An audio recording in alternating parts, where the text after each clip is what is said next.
Okay, on to this afternoon's programme. I'm delighted to welcome Gary Italiaander.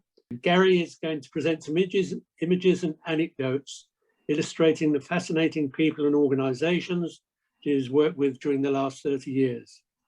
The studio was based at Harrods, and that includes the period of Princess Diana's link with Dodi Fayed. In addition, as a specialist in photographic restoration, we're going to see some images transformed into new works of art. So apart from being our guest speaker, Gary is also a videographer, author, and musician. So Gary, you've got some interesting topics to communicate to us and show us, and over to you. The platform is yours. Lovely. Well, thank you very much for inviting me to talk to you today. And as you heard, I'm going to take you through things that I've been involved with for the last, well, more than 30 years, in fact, but particularly with the photography that I do and still continue to do, and the projects that I'm still working on. And so I'm going to start off talking about, I'm going to share my screen with you, and I'm going to talk about where my creativity actually came from. So let me open up my screen for you, and hopefully you can see. So if you can just tell me, can you see the whole screen saying Italiaander? Yes. Yeah, fine. Okay. So I started off, I come from a creative background. My father, who sadly passed away very recently, was a very fine artist, and he also worked for 50 years in the world of advertising, and he had the sort of brain that came up with ideas for advertising campaigns, which would be all sorts of different things. And just to show you what I grew up seeing, when I went into his studio, I would see things happening like this, amazing portraits, and just a whole range of things. He did a lot of illustrations, a huge amount of illustrations for magazines, and his work was absolutely inspirational, and everything I do today, without doubt, has come from seeing his work and the direction that I got from him. And interestingly, of course, I'm not an artist. I don't paint or draw, and my first step into creativity was music. When I was about 6 years of age, I was handed a chromatic harmonica, which in itself is unusual. It's the harmonica that you see in the picture with a little button on the side. The vast majority of people that play harmonicas don't play the one with the button, and the one with the button is the equivalent to the notes on the piano, the black and the white notes. The one without the button is the equivalent to the white notes only. And so I picked up the harmonica at 6, which was given to me as a present. And apparently, and I don't remember this, I was able to play recognizable tunes straight away on it. I obviously had a musical ear. That's where my creativity started. And within a few short years, my headmaster, who was also a musician, called my parents and said, "Your son needs to have piano lessons." And so I started to have piano lessons at the age of 11. I was given a scholarship to the London College of Music, and at the age of 12 I started going there on Saturday mornings for music lessons and history of music lessons and so on and so forth. And music really was my main area of what I did. At the age of 15, my parents decided we should go and live in America. We moved to Atlanta in Georgia. I continued with my music lessons, came back from Atlanta in 1970 at the age of 17, and I started, I went back to the London College of Music, and I applied for a position there, full-time position, to become a musician, professional musician.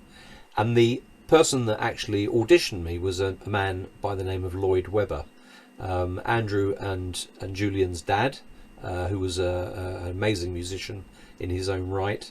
And I got a 3-year placement there, and then I went to Reading University for a year, and I taught music for some years. And the harmonica, at this stage, had really receded into the background. I hadn't played the harmonica probably since I was about 13, and I had no interest to play it anymore. I was involved in other things. And then I suddenly became aware of photography. And if I go to the next picture, so it's the start of my photographic journey and meeting other photographers. And what I wanted to do when I started to get interested in photography, having spent all these years studying music, Photography became so important to me that I had to balance up whether I would go to the left to continue with my music or turn right and go into photography professionally. And I wrote to various people for advice, and the one that really was outstanding in many respects, and invited me to his studio to meet him, was Patrick Lichfield, Lord Lichfield, the Queen's cousin, who was a really delightful man and gave me a lot of his time, looked at my work, made some very nice comments.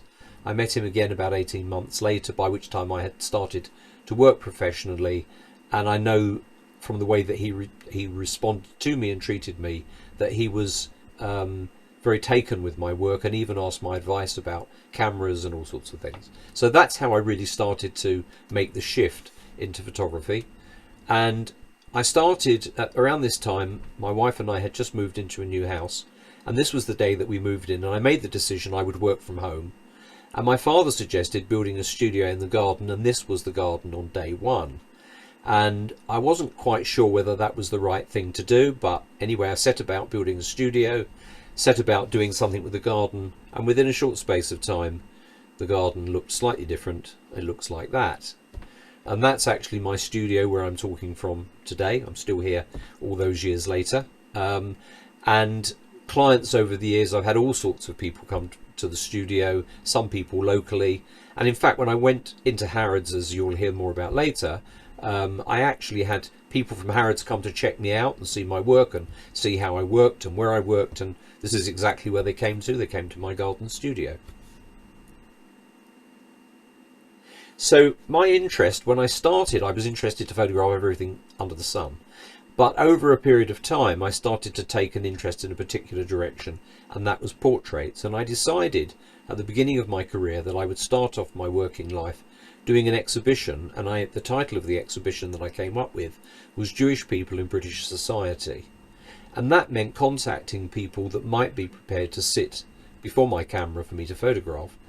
And it was very interesting because my anticipation was that people would say no. And when I started getting letters back from people, of course these are in the days of letters and telephone calls and not emails, the first letters that came back said, yes, we'd be delighted to sit for you. And suddenly the ball was rolling.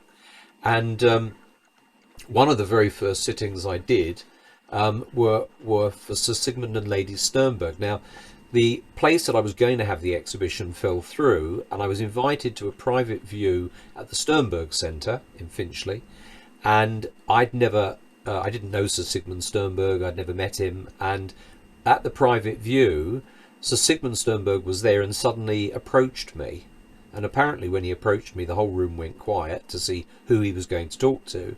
And he invited me to, he'd heard about my exhibition, my proposed exhibition, and he invited me to hold it at the Sternberg Centre, which was a fantastic privilege. And so soon after that I went to photograph Sir Sigmund and Lady Sternberg at their home in Hampstead. Now this was one of the early sittings I did, and it was actually, it doesn't stand out in my memory as one of my great sittings, from the point of view that Lord Britain was actually the dullest person I've ever met, I think. He had no conversation at all. He had nothing of any value to say, at least to me. And I actually had in the room with me what can only be described as a human gorilla who was ready to pounce on me if I did anything out of place. And in case they suddenly thought that I might be a terrorist in disguise, which I certainly wasn't. And so the session didn't last very long. I got the picture that I wanted, but I don't remember it as being anything very exciting. But one of the people that I was delighted to meet was Frankie Vaughan. And when I went to Frankie Vaughan's house, I had actually photographed another celebrity who said, you must photograph Frankie. And I'm going to call him. And it was all arranged. And I went to his home, and he was absolutely delightful. And he told me that his interest was painting, not singing. His great interest was actually painting. And in his lounge, he had a beautiful home, and in his lounge he had an easel with paints and things there in the corner of the lounge. But above his fireplace he had an original large Canaletto painting, which was a real sign that he'd done okay for himself. and he was really delightful, and he actually came to the exhibition and he officially opened it, and he said some wonderful things about my work, which was the thing that he said, which I thought was very interesting, was the fact that the portrait I'd taken of him was a view of himself that he had never really looked at himself in this way before. He was always seen with a top hat and a cane, and this was just the person. And he said it was a real eye-opener for him. It just presented him in a different way. And in fact, after he passed away, his wife contacted me and said this was the best portrait ever taken of him, and if I had any others, the family wanted to look at them because of the collection I had. Lord Seif was another really delightful man. And you know, when you meet people that you don't really know, you've never met before, and they have you know, they're obviously well known, you don't really know what to expect. And when I arrived at the head office in Baker Street of Marks and Spencer, I walked in and said, I have an appointment to see Lord Seif, and a hushed silence fell on the reception area, and one of the receptionists turned to the other and said, he's come to see the President. And I really felt like I was at the White House. And actually that was quite concerning until I actually met him. He was absolutely delightful, loved the portrait, and said to me, you must photograph my wife.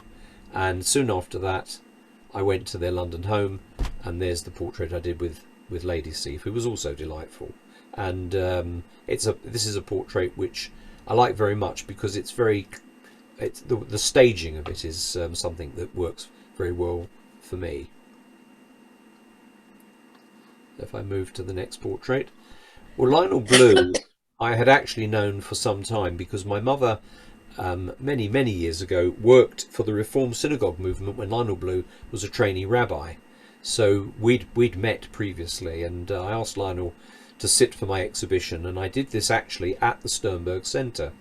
And when he saw the portrait, he said to me, I really love this portrait. It's me thinking about the service when the service is finished and contemplating what it's all about. He didn't put it quite in those words, and I'm not going to put it in the words that he put it in, which were very un-rabbinic, but nevertheless he clearly liked his portrait. And actually it was printed many times. I saw an article in one of the colour supplements where he was sitting in his kitchen holding my portrait of him in his hands for the camera in that. And then he produced a book, and it went onto the book jacket of the book as well. So another portrait I'm very proud of. Ronnie Scott was, this is a portrait I like the way this has worked. But Ronnie Scott was another one who really wasn't a great communicator, and spent the whole time that I was photographing watching cartoons on television. Now, Lord Shimwell was one of the most fascinating people I've met. This is probably the last portrait taken of him. He was in his 101st year when I took this, and he was really delightful to talk to. And he said to me that, he said, you know, when you get to be elderly, he said, quite often things go wrong, and you have to keep going. You have to get up in the morning and keep going and just keep doing things. And he said, I don't sleep at night, so I read all my papers from the House of Lords, but when I need a good sleep, I just go down to the House of Lords, sit on one of the benches and listen to a few speeches. And he said within a few seconds I'm fast asleep, which I thought was great. So Klaus Moser, who was the chairman of the Royal Opera House at this time, this was taken at the Royal Opera House, and this staircase that he's standing by is the staircase that the royal family use when they go to the Opera House. And actually the room that I'm in is the room that the royal family use, but the room itself wasn't nearly as interesting as the staircase and the stairwell. And so I had set this all up. When he turned up, he'd already told me I only had 15 minutes. He turned up 10 minutes late and then told me I only had 5 minutes. But that was fine, because I knew exactly what I was going to do, and all I had to do was position him and get the portrait that I wanted. Alfred Marks, well, he was a delightful man as well, and he had this booming voice, and while I was with him, his dog actually ran into the room, and obviously he wasn't supposed to be in there, and he shouted at the dog and the dog skidded on the loose carpet on the floor trying to get out. It was like watching something out of a cartoon, Disney cartoon, but it was Alfred Marks that actually made the call to Frankie Vaughan for me. Anthony Caro, the sculptor. And when I photographed Anthony Caro, it was in his Camden Town studio, and the BBC were filming him for the South Bank show, and so I had to do a few pictures and then stop, and then they'd do some filming with him and so on and so forth. And it was quite a long session because it wasn't straightforward just him and me, which is normally what I get. And I actually like working with people when it's very close. I don't have assistants working with me because I prefer to build up a rapport, and the more people that there are around, the more difficult that becomes.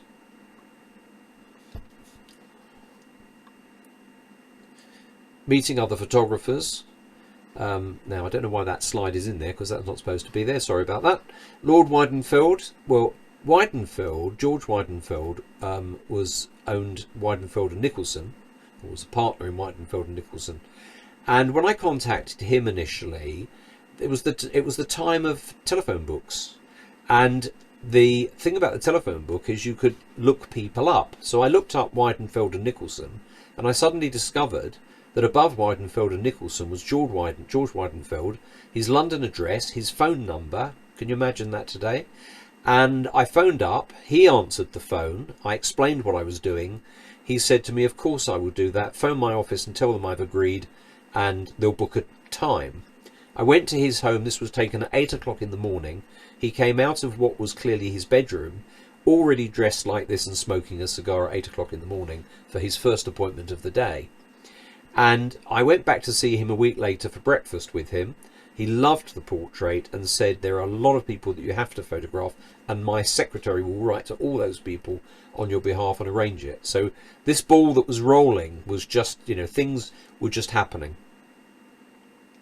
30 years later, I went back to see Lord Weidenfeld in his home, and I took my daughter with me, who's in publishing. She came with to help me, and she reckoned that in this room alone he had 3,000 books, and that, I'm sure that's probably a good estimate.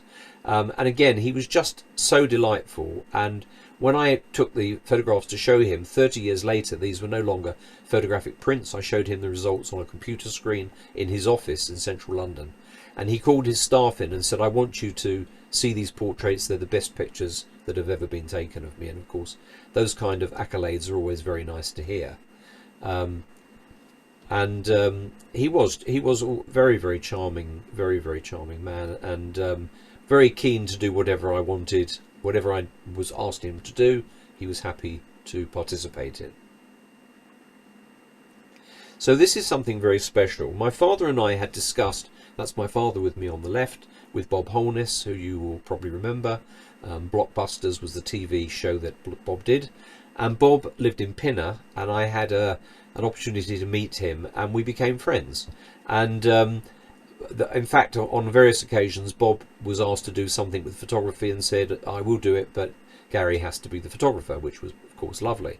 So my father and I had come up with a concept called Duet, and the idea was to mix an original photograph on canvas with a painting, an oil painting that my father would create, with the story that related to the person, and the story, of course, would be of their choice. And what Bob wanted was a portrait that reminded him of his time living in Kent during the war, when the Oast houses had the barrage balloons above them. He would go around on his bicycle, and next to the tree you can see that his bicycle propped against the tree, and so this was done specially for that. What happened next? Well, a little store came knocking on the door. Actually, what happened was I knocked on their door and I told them about Duet. I wrote to them and I said, I'm involved in a project doing these things called duets. And I've always believed, and I still believe, that in life things happen that you don't plan. A door opens, a door closes, another door opens, different opportunities arise. It's certainly been the case all through my life. So I get a letter back from Harrod saying, thank you for your letter, but we're not interested. That is what I had anticipated. What I hadn't anticipated was the following day I would get another letter from Harrods saying, "Thank you for your letter, we're very interested," from somebody else. How that happened I don't know, but the next thing was I was invited to Harrods for a meeting with my father, and they said to me, "We would like you to become the photographer at Harrods, doing all the photography for our clients." Now that is a very unique position. There have been very, very few photographers who've ever been offered that position. And when they said to me about this, I said, "What about other people?" And they said, "There is nobody else that we're discussing this with. This is top secret. We're only talking to you. It's you that we want." So it was sort of one of those things that I couldn't turn down. I didn't know what was going to come of it. And I can tell you that all the years I spent there was very, very tough work. Harrods is not an easy place to run a business from. One of the other people that I met around this time through Bob Holness was a man called John Ratcliffe, and this is him with his wife and Marsha Ray, who's American. And Marsha Ray Ratcliffe, well, John was the international president of the Variety Club, and Marsha Ray came up with the concept for Gold Heart Day, which has raised in excess of £25 million for the children's charity, the Variety Charity. And their work was all about international children. The duet shows the roses because they actually, at their lovely home, they had a heart-shaped rose garden in the front of the house that had 1,000 rose bushes in it. It was absolutely amazing. One of John's closest friends was Prince Philip. The week before my father and I went to his house, or to their house, the Queen Mother had been for lunch, and he was incredibly well connected. And he knew that I was interested to meet Larry Adler, because Larry played a very important part in my early life, getting me into music and so on and so forth. And he said, "I don't really know Larry very well, but I know him through Variety." And the next thing was my wife and I were invited to a Variety lunch at the Dorchester, which was a special celebration for Davy Kay, the comedian.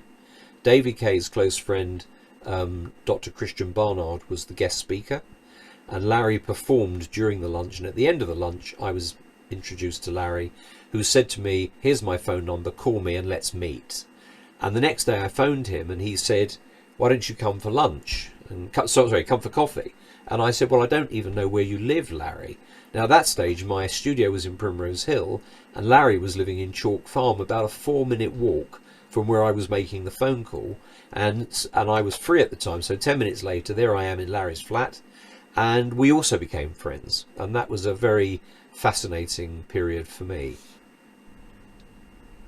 And this was a portrait I did with Larry in my studio. I absolutely love this portrait because I really feel that I've captured him playing, and he was very eloquent with his hands, the way he moved his hands.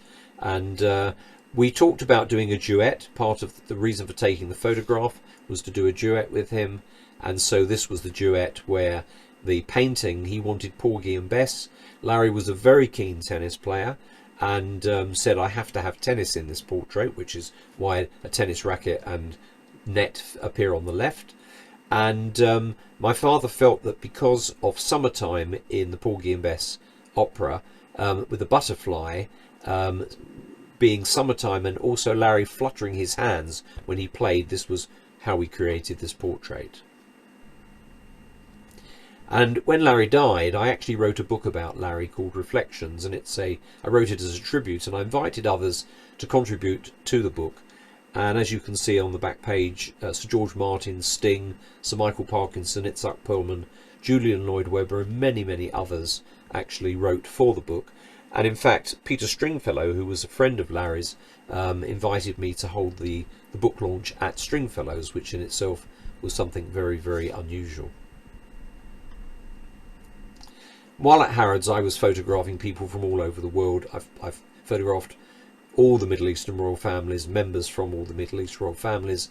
I've been out to the Middle East. I've travelled all over the world, and people were coming from everywhere. And people would phone up from different countries and say, "I'm going to be in London next week, and I'd like to have a portrait sitting." And so I did some various sessions with ambassadors and high commissioners. And this was the South African High Commissioner. This is the Ghanaian High Commissioner. This is the Iranian ambassador, and it was very strange to be in this building, particularly because this is one of the rooms where, of course, the siege took place, and there was a lot of security when I went there, I can tell you. I would often get people coming for portrait sessions that had visited from abroad, and this couple sitting in the middle, who I was told by somebody else were well-known American evangelists, had turned up in London with their 3 sons and their wives and their grandchildren, and they were all splitting up to go travelling around Europe, but while they were in London for a week, they wanted to create, it was a 50th wedding anniversary, and they wanted to create this family portrait.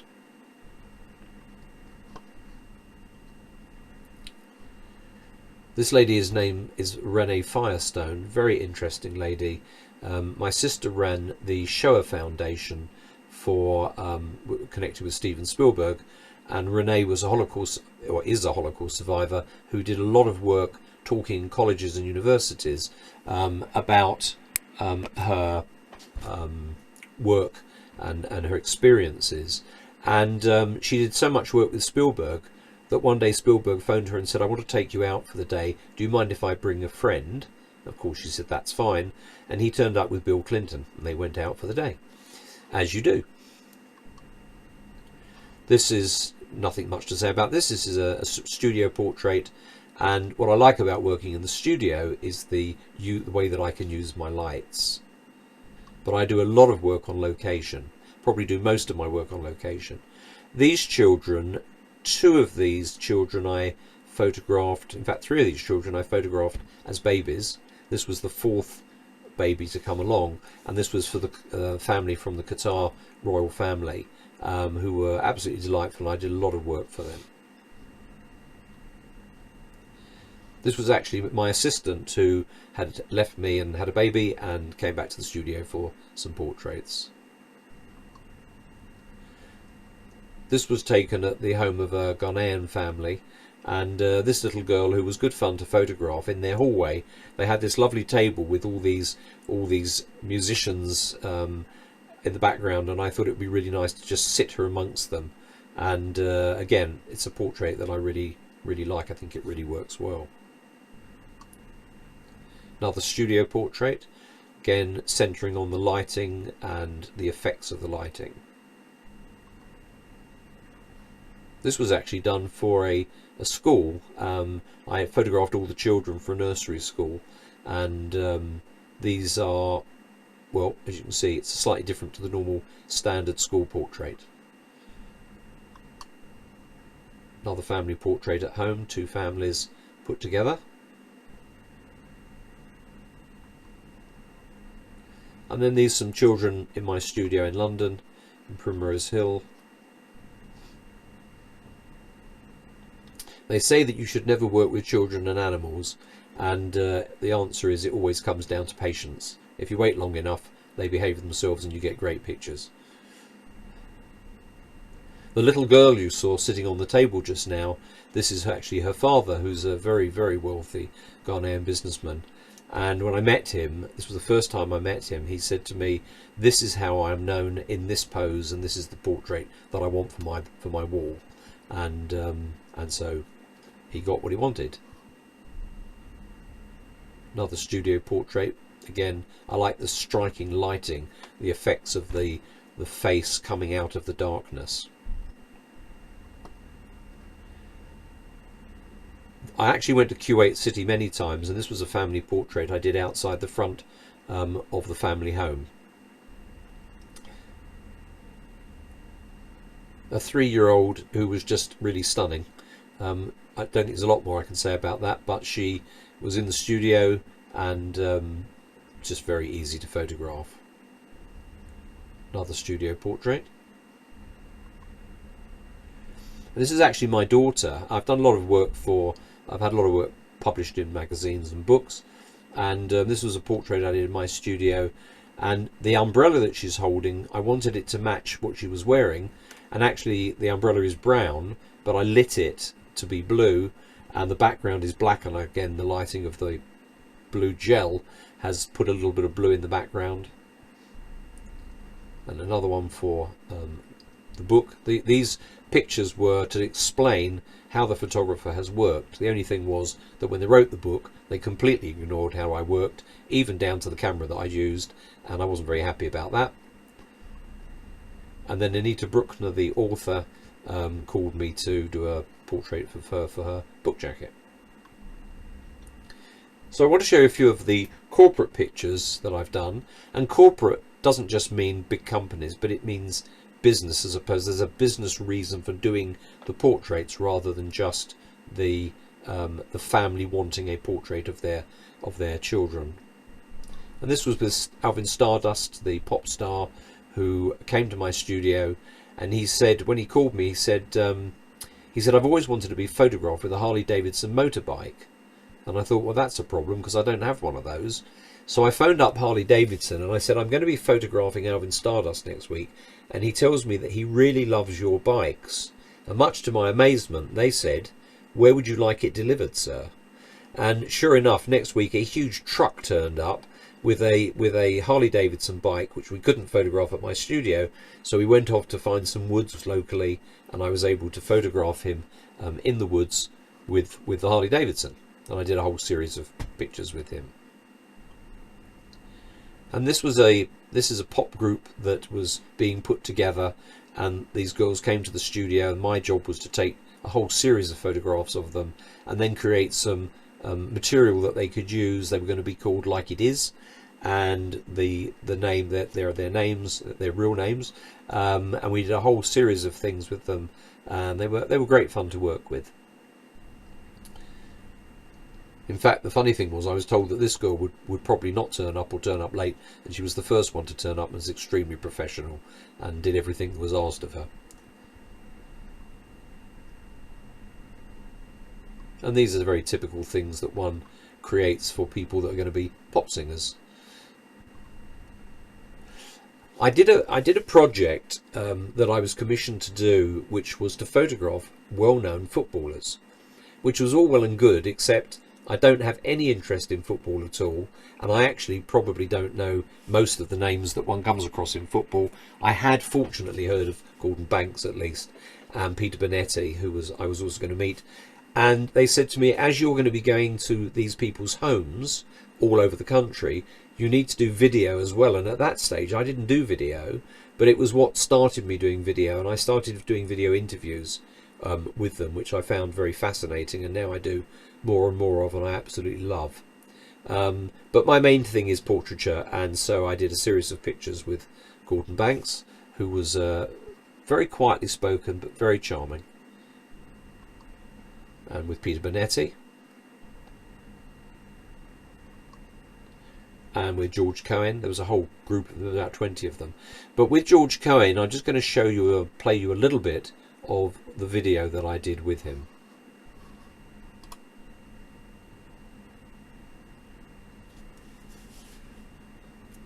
So George, I understand there's quite an interesting story about this award that you've got here. Can you please tell me something about that? Yes, Gary. This piece of memorabilia here was awarded to me by the National Hall of Fame, the Football Hall of Fame, last year. And again, like the MBE, came right at the end, well, a long time after I had finished playing. But there again, they could actually award it to you posthumously. But very fortunately, my family didn't have to carry it off for me. But it was awarded to me in the city last year. I'm very proud of it, you know, and only the top 1% of footballers actually get into the Hall of Fame, and I'm pleased to have been awarded it.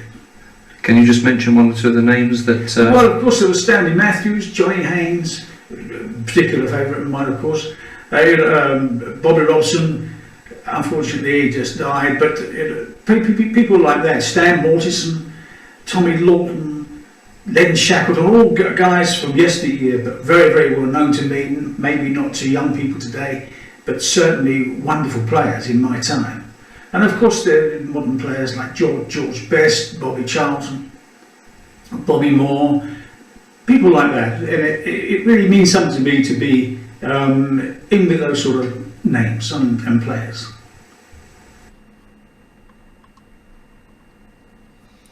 So one of the commissions I got, I have the client that I probably done more work for than anyone else is a Nigerian, a very, very wealthy Nigerian. And he told me one day, I went to see him, and he said, it's good that we're meeting, because I'm going to open an airline and I'd like you to come to Nigeria and do some photographs for me. And I said, well, how does this work? And he said, well, we're having a party to celebrate the opening of the airline, and the party's on the Sunday. And I said, so you want us to fly out on the Saturday, do the party on the Sunday, and fly back on the Monday? And he went, no, I think you should stay for a week, because we will be launching the airline the week later, and I want you to be there for that as well. And then I want you to come back a month later and photograph my daughter's wedding. Well, I'd never been to Nigeria before, and what I can tell you is it was certainly, I could write a book about my trip to Nigeria. It was an absolute nightmare, without doubt. The one good thing was I did actually get paid all the money that I was owed, but while we were there, we didn't know from one minute to the next what was going to happen. We had armed guards with us all the time, and if they told us something was going to happen, invariably it wouldn't. And to the point that when I arrived in the country with a team of people that I took with me, professional video people who would be doing the video side of things, when we arrived, I met the managing director, and I said, this is who I am, I've just come from London. He said, that's very nice. And I said, what would you like me to do while I'm here? And he said, I didn't even know you were coming. So that wasn't the greatest starting point for me. So I worked out a brief, because there was no way we could go back a week later and not have things to show. So I took hundreds of photographs, and they did all sorts of video production, and we created a library for the airline, which I know even today they still use, and that goes back to 2006. And this next photograph that I'm showing you, I took this from inside the hangar. I asked them to set the planes up in this positioning for me, because I said to them, in a week's time you won't ever be able to do this again, and it's a great opportunity for something I'm planning. And it took a day to move the planes into this position.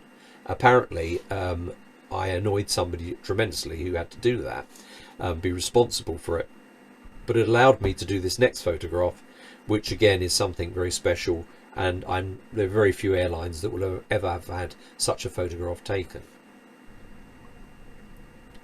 The wedding a month later, well, this was the team of people that were looking after us and keeping us safe, hopefully.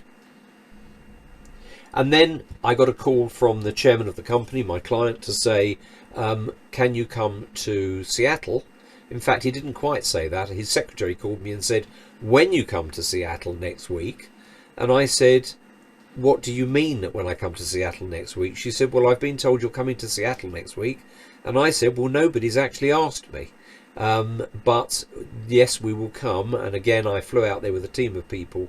We went out twice because they were buying new aeroplanes, and they wanted photographs of the presentation of the aeroplanes and the signing of the documents and so on and so forth. And that was really a fantastic trip, to be able to go around the Boeing factory and photograph all sorts of things and see things that generally the public would not get to see.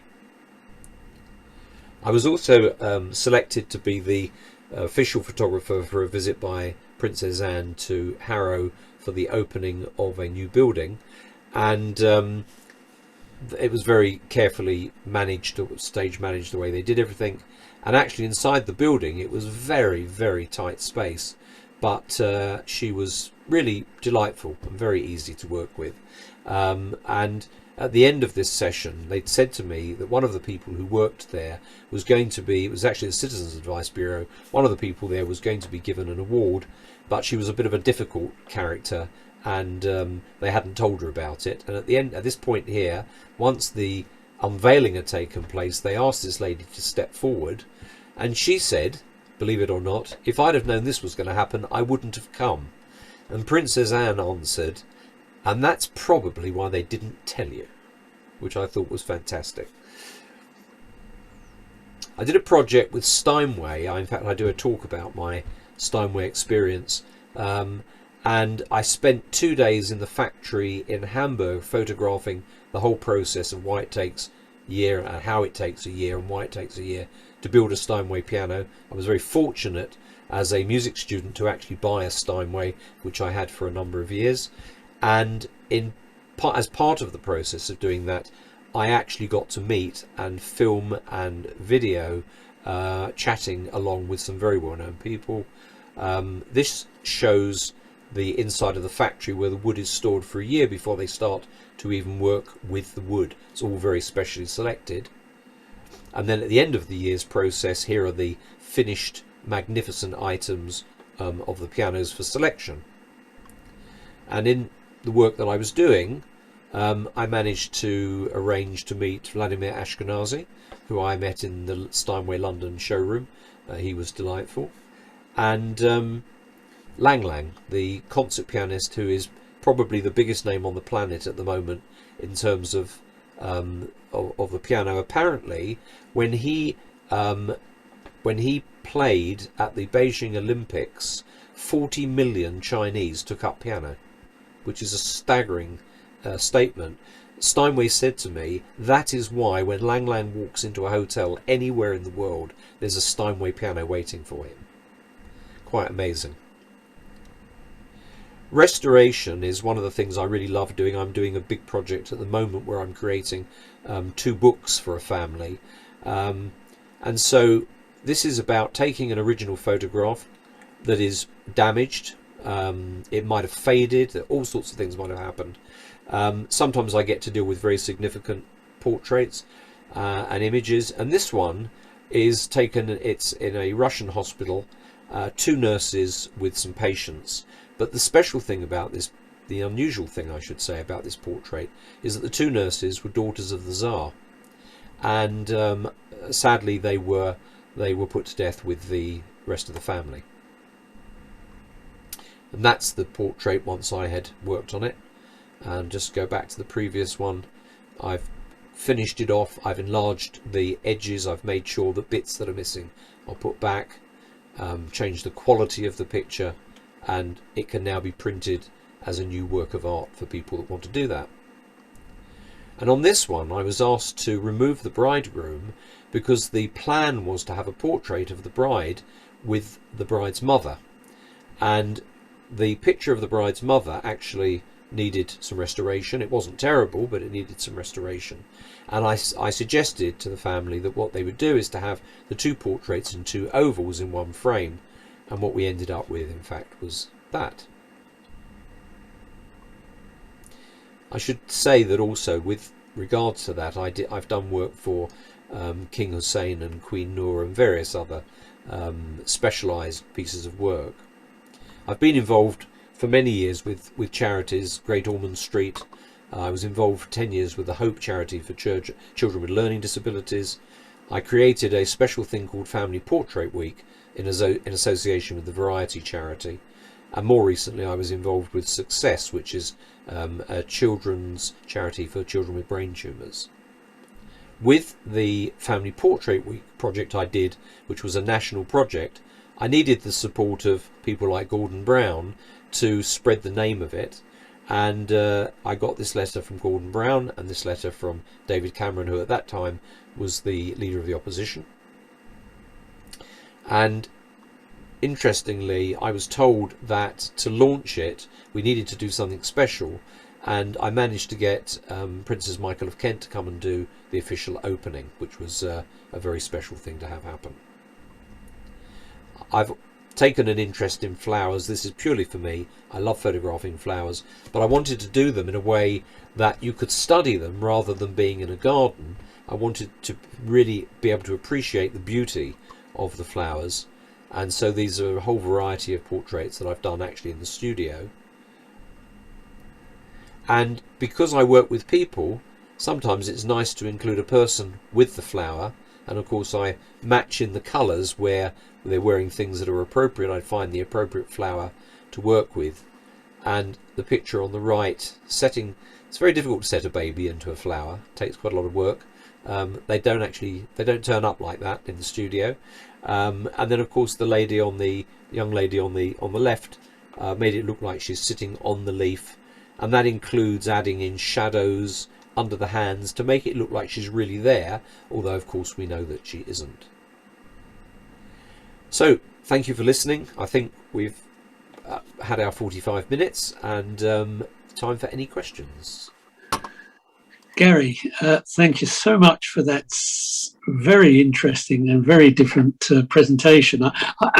As you started speaking, I started listing down the famous people that you've worked with. I've obviously run out of paper on that, but it just strikes such an interesting chord with me. People like Patrick Litchfield, Rabbi Blue, Frankie Vaughan, Ronnie Scott, Alfred Marks, all people that we would relate to from our younger days. So the memories come flooding back.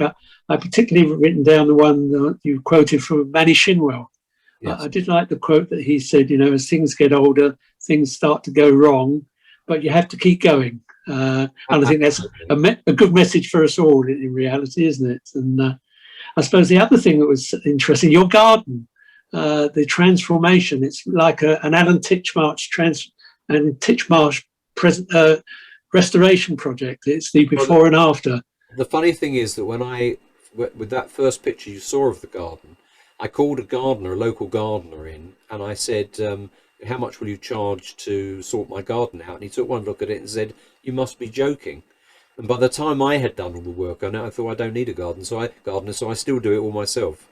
Gosh, where'd you get the time from? I just I suppose the other interesting thing for me, when you start mentioning sort of the older footballers, Stanley Matthews, Johnny Haynes, Len Shackleton, to name but a few. So you've dropped in a whole list of famous people there. And I suppose the Nigeria one is interesting as well, because the army of guards that you had looking after you there must have been a little unsettling, to say the least, when you were out there.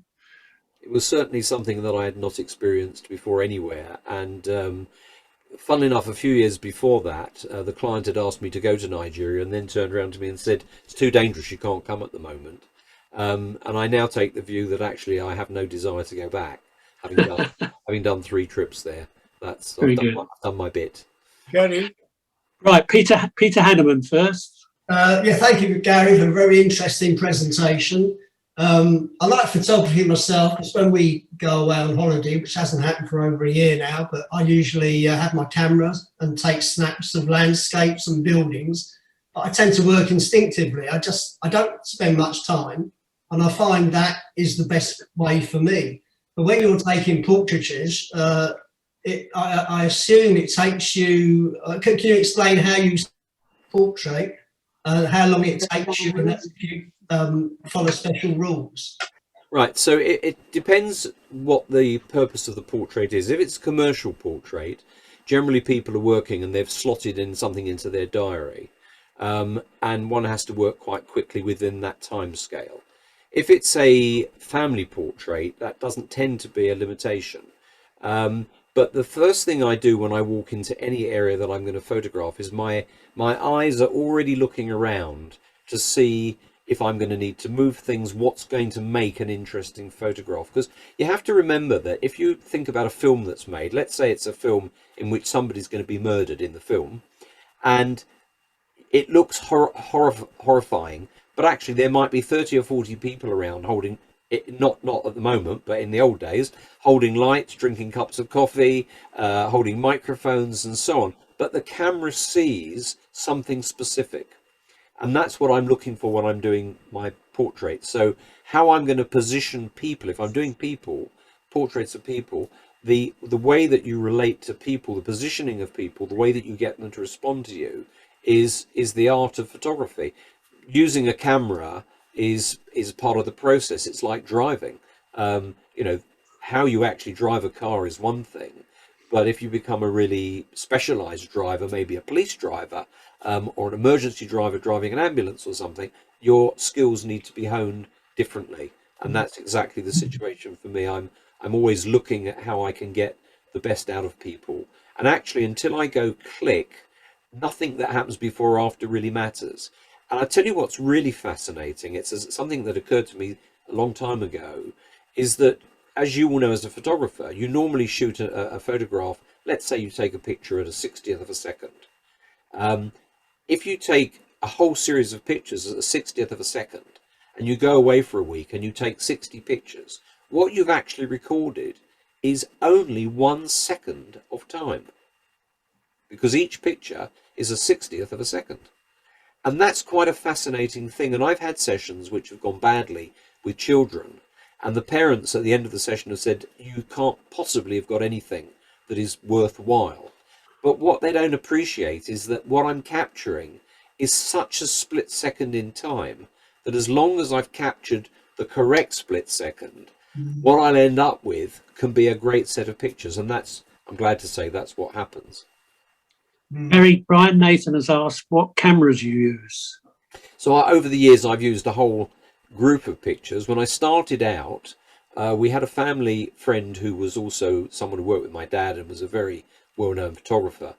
And he took me and introduced me to, remember, I was a complete amateur at that point. He introduced me to a second-hand place which was associated with where his studio was. And they handed me a camera and said, this will be a good one. And I said, how good is it? And they said, probably better than you'll ever get out of it, which I thought was a bit of a cheek. They didn't know I was going to come on to do the kind of stuff that I do. But eventually I bought a camera called an RB67, which was a huge box of a camera, a medium format camera, where the camera would always be static in one position, but the back of the camera could rotate.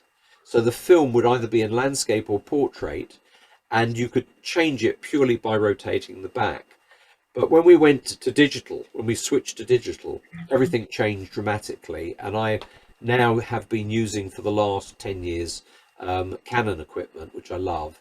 And I use a very specialized lens, which probably 99% of photographers don't even know about and certainly don't use in their work. But it is a zoom lens, which is 28 millimeters to 300 millimeters. The lens itself was about £2,500.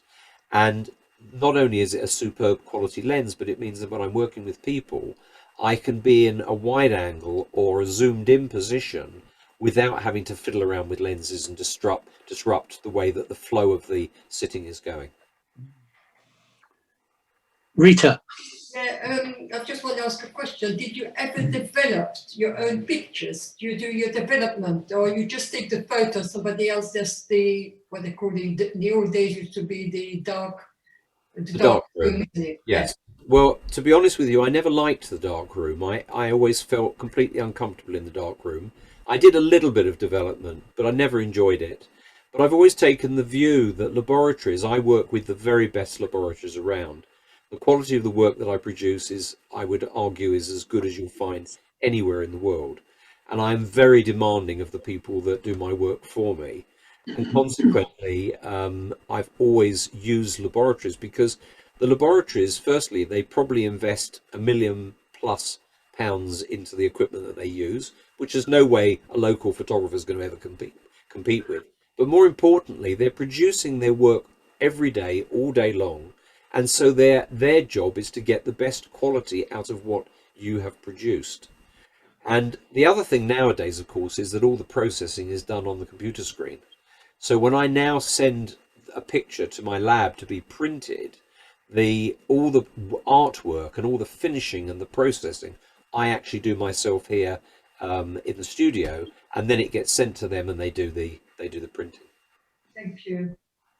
Anybody else got a question? Yes, John. John can't hear you. And Shirley has a hand up as well. Shirley, go on then if we can hear you. I'm absolutely fascinated with what I've seen today. I think it was one of the best talks we've ever had. Do you miss your music? Sorry, say that again. Do you miss your music? Well, that's really an interesting question. I didn't really touch too much on that. So sitting next to me on my desk, I actually have my harmonica. Oh.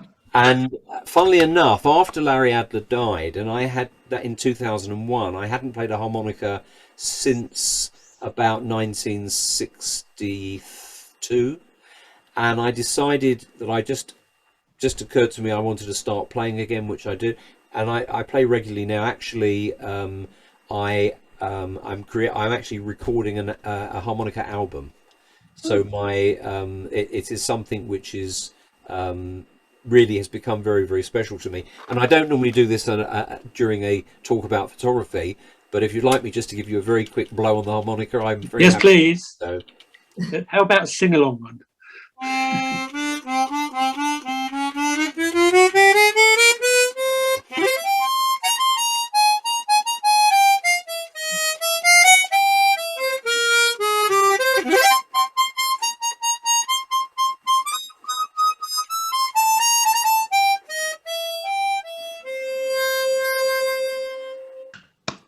Very good. That could have been Larry Adler to me.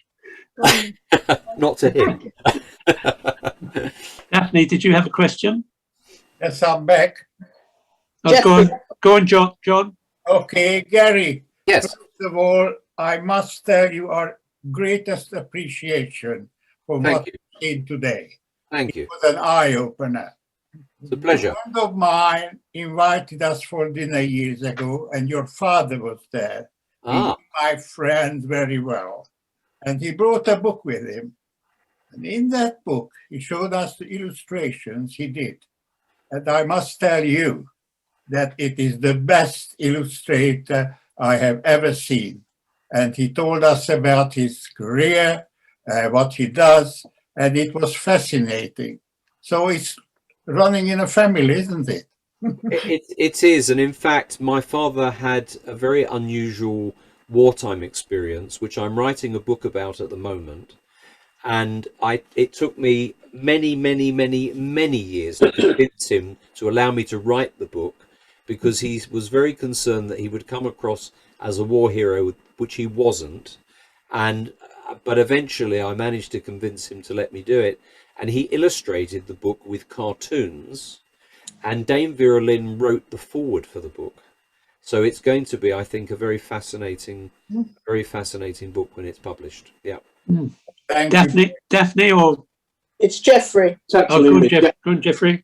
Thank you very much, Gary. Thank you for a wonderful talk. I really enjoyed it. As a guy who started off and finished on a Kodak Brownie 127.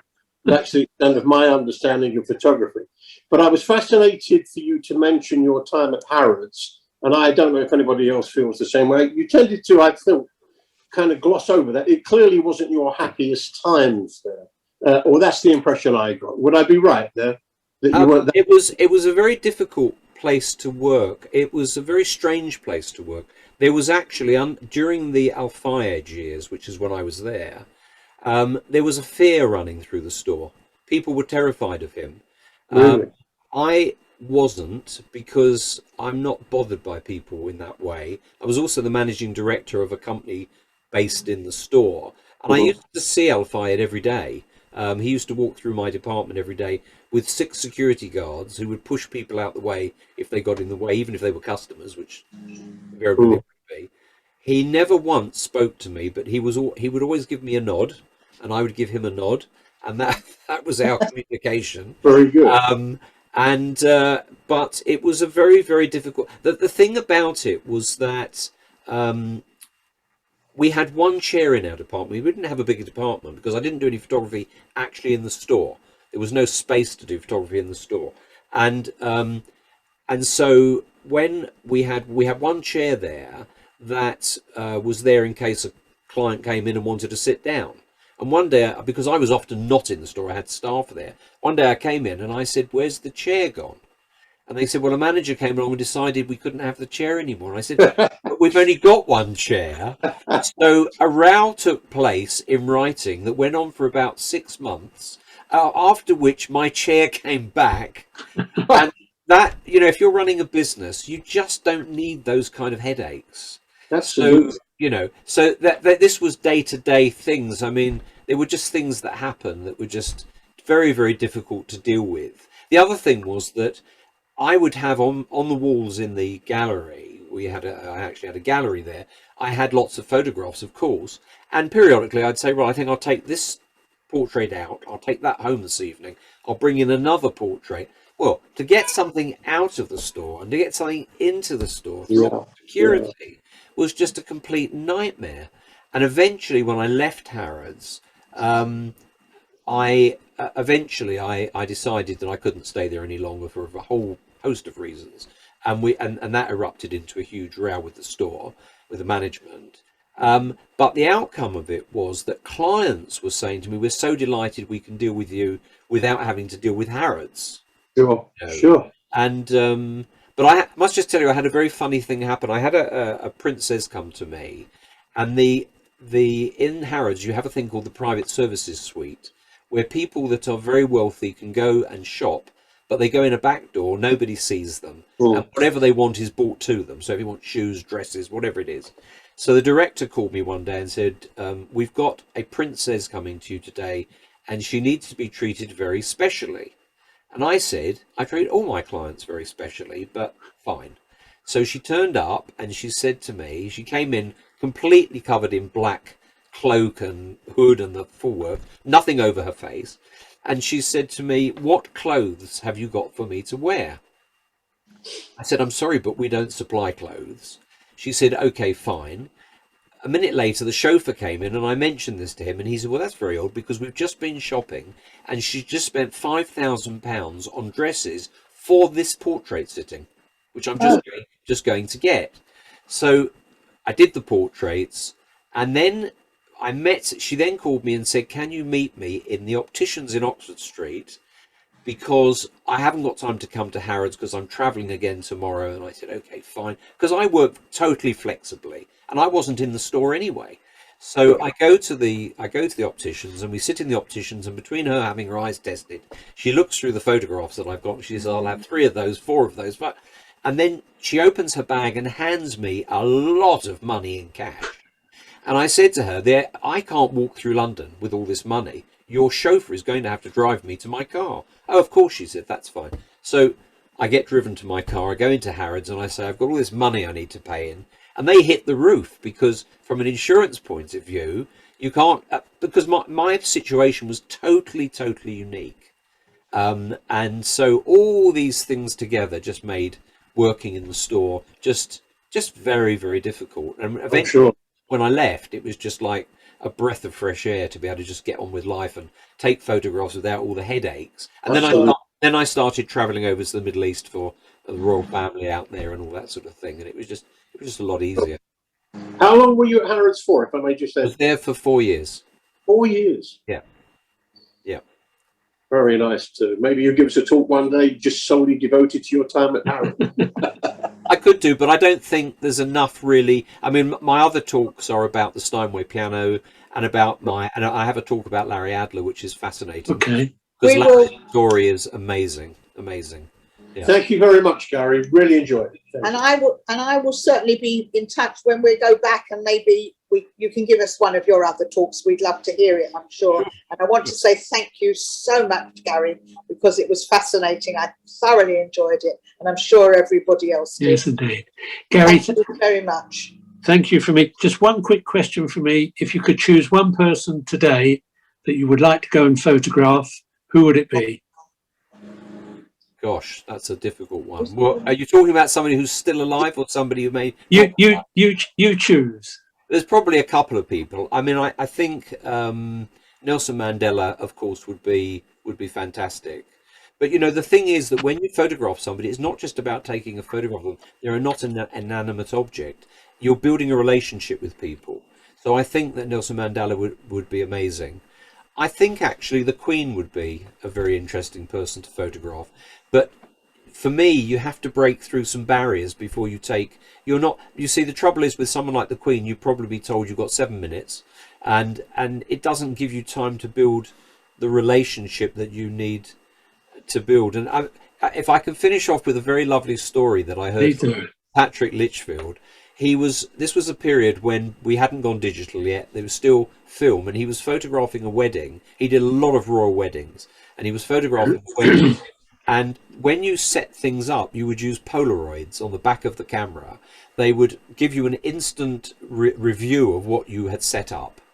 And he knew that the royal family he was photographing, it was a European royal family. He said he knew all the royal families of Europe, but there was somebody who was going to be there that day that he hadn't met, which was an elderly princess in a wheelchair.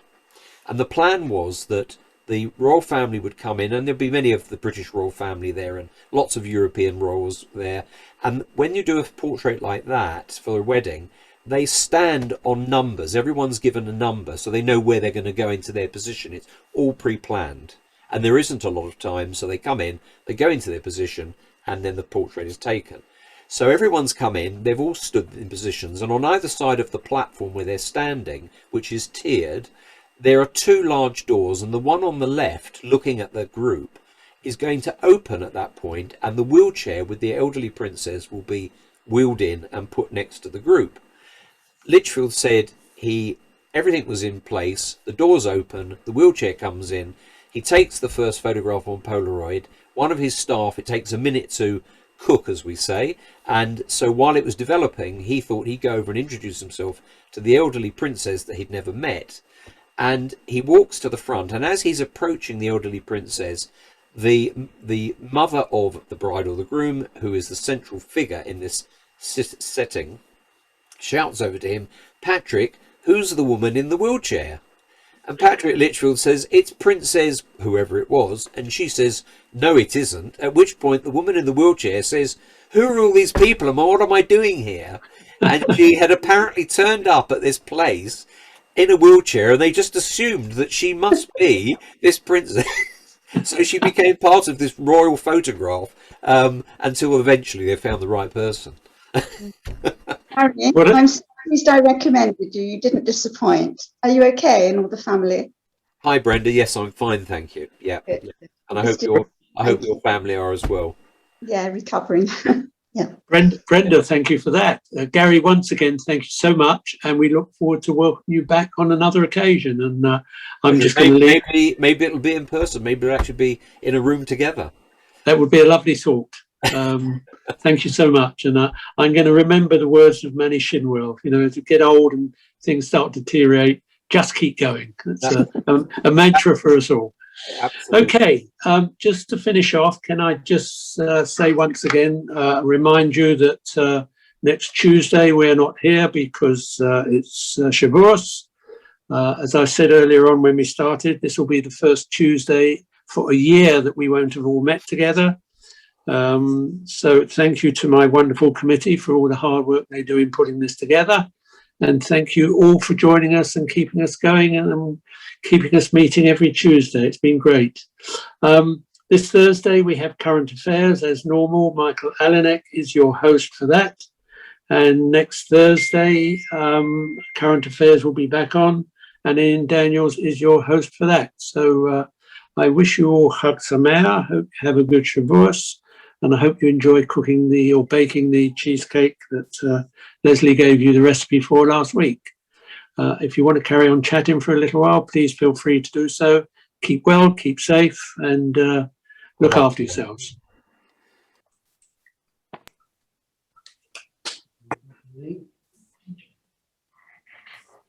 Daphne? She's gone. Oh, she's gone. I just thought it'd be nice to have him back, I think. It was really amazing talk. Well, I'm sure we can arrange that. Yeah. Yes, he gave us an idea that he's got 2 other talks up his sleeve. So we will get onto our agenda. We've got the programme booked now till September. So, you know, depends what we do after that. So I do keep getting asked when we might all meet up again, but no plans for it yet. We'll carry on like this till after the Hagim, and then we'll think about it over the next few months, depending on what happens with the advice we get from the United Synagogue about meeting up again. So